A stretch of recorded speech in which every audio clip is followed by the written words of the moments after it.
All right, folks. Hello. Welcome to OTD, also known as On the Deck, where you can get all the sports you need in 10 minutes. My name is Adam Orduna. This is my mom, Gina. He is the journalist. And she's the enthusiast. I must be enthusiastic about you, because otherwise I would not be out here. Well, I'm just enthusiastic about the show, because this is what we're doing. We're talking sports today, and specifically the NBA. And we're talking about players sitting out for the regular season games. Yes. This is a big topic that has really become a trend here lately. And thanks to your best friend. See, she always does this. I don't understand why she always says best friend. I would say your former college roommate, but when he didn't go to anytime, college. just listen, anytime she says that, it's not true. It's not true. I'm not friends with any of these people, all right?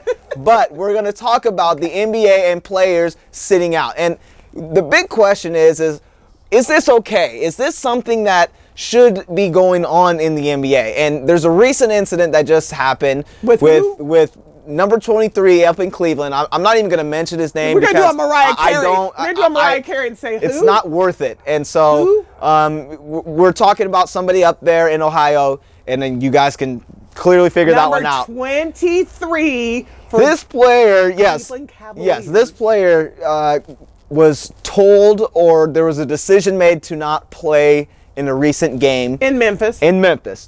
And so we understand that there's a lot of miles that are put on these players' legs and their bodies. It is a lot. And especially when you're talking about traveling through the air, there's a lot of backlash that comes with it. You're jet lagged. You can get sick. There's just a lot of things. Exactly. You're not well rested.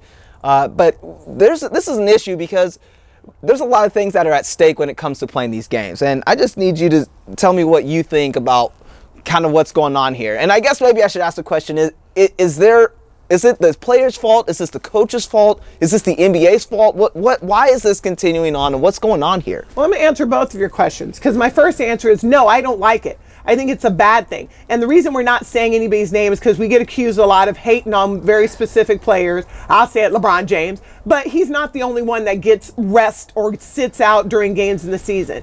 And my issue is, no, it's not good. And to your second question, whose fault is it? I'm going to give you an odd answer. I know we talked about this a little in pre-production, but I've kind of thought, I think it's the fans' fault. And I know it's going to sound crazy. We keep buying a product that is not what it's promised us to be.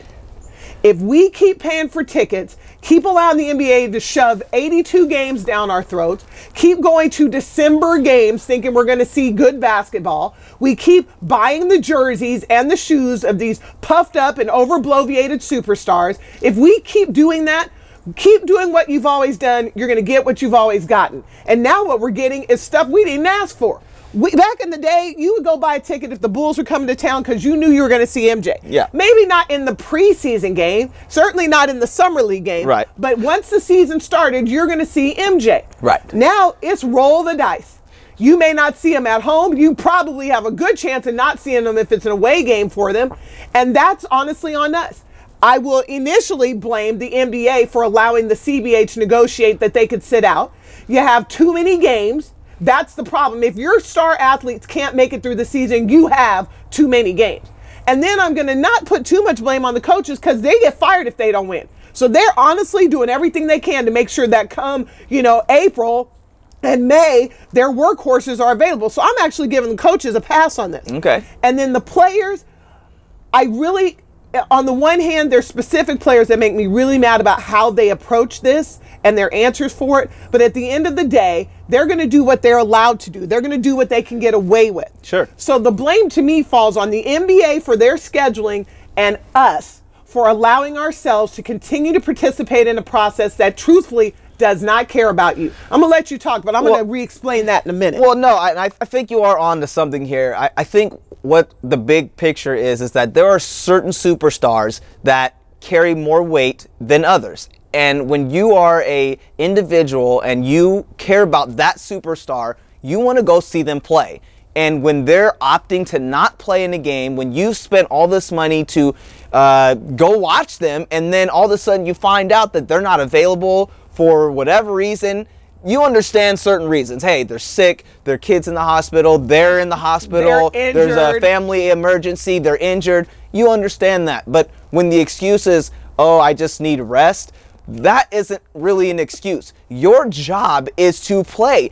I don't care what sport it is. If you are sick, then that's one thing. But if the excuse is, oh, I just didn't feel like it today, any other person that works at any other job wants to call in and say, hey, I just don't feel like coming in today. Guess what? You're not going to come in ever anymore because you're fired. You're not going to be able to come back in and just say, oh, yesterday I took the day off, but I'm good today. No, it doesn't work like that. Same thing needs to apply to these superstars that think they're above the law when it comes to, and to your point is, us as consumers and as fans continue to allow these players and superstars to do whatever they want to, and then when it comes to, hey, I'm not going to play in the Memphis game, well, shame on them, because that's not right. But then to your point, yeah, well, maybe we should just start boycotting them as athletes. Maybe we don't need to buy their shoes or their clothes or buying their jerseys. It's not right, and I think there are so many people out there that feel a certain way about that. Well, let's talk about what it costs to go to an NBA game. You can catch a game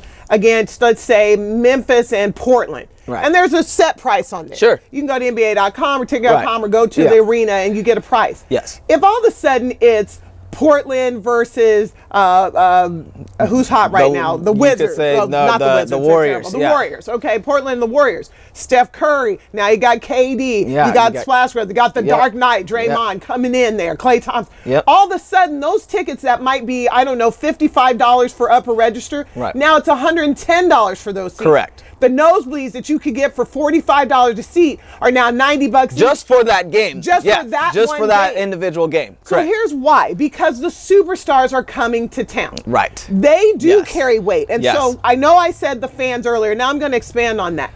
The fans are allowing yourselves to fall in love with athletes, to idolize them, and allow those ticket prices to jump up. Right. Well, how about this? The next time said superstar, I'm not going to say anything. I We're not promise saying I wasn't names. going to say We're not saying LeBron names. James today. We're just not going to I say said names. LeBron James' I'm name not. was Why are you not saying coming out of my I'm not. mouth Why? today. I don't know why you're saying this name. But next time he shows up to town, and you look online, oh, my child loves this guy, or oh, I've always wanted to see this guy, and all of a sudden that same $55 ticket's now $200. Yep. Don't buy it. Correct. None of you buy it. Don't buy it. Watch the game on NBATV.com. Don't buy it. And watch what happens. You guys set the price. We set the price. And let me tell you why that's important. Because the superstar doesn't care about you. Correct. Is that news to people? Maybe. Because what they care about is that paycheck. Right. They become superstars because we buy their product. We buy the seat. We buy the shoes. We save up all our Christmas money to buy that ticket. Right. And they don't care. And I'm not going to say no names, but one superstar very recently said, I've paid my dues. I don't have to explain myself to anybody. I don't have to go. I've played in all the arenas I need to play in. That was code for I paid my dues is code for I'm a superstar. I don't have to go. Very diva-ish. Very. Fair enough. You're a superstar. You don't have to go.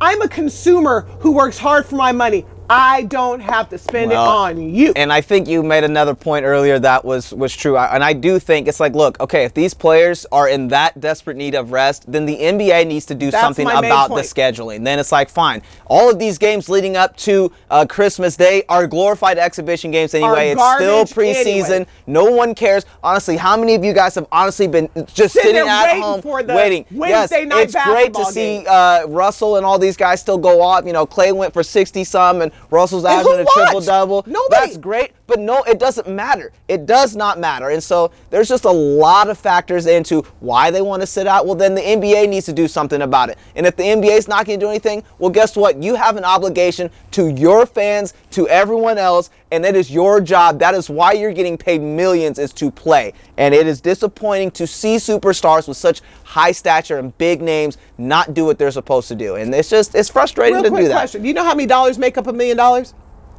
million. $1 million. And that comes out of the pockets of Joe Q. Citizen, who is giving you that money. Exactly. You have an obligation to play. And the NBA, by the way, quits telling us you're fantastic because you are not serving your fans right now at all. Exactly. And there are other NBA stars that are bigger than one of the stars we were talking about that would play every single, the real 23 would play in all of the games. Yes, he would. So, anyways. We just want to say thank you for joining us. We are streaming on Facebook Live. As always, we're giving you our twice a week show here on Facebook Live. And we want to say continue to follow us on our social media. Type in my name, Adam Orduna, for YouTube. Also follow us on Twitter. She's JRepass_OTD. underscore OTD. I'm so cold I can't even talk. And we're just excited to continue to bring you our live updates. And we just want to say we appreciate your time and thanks for watching, folks. Oh, man.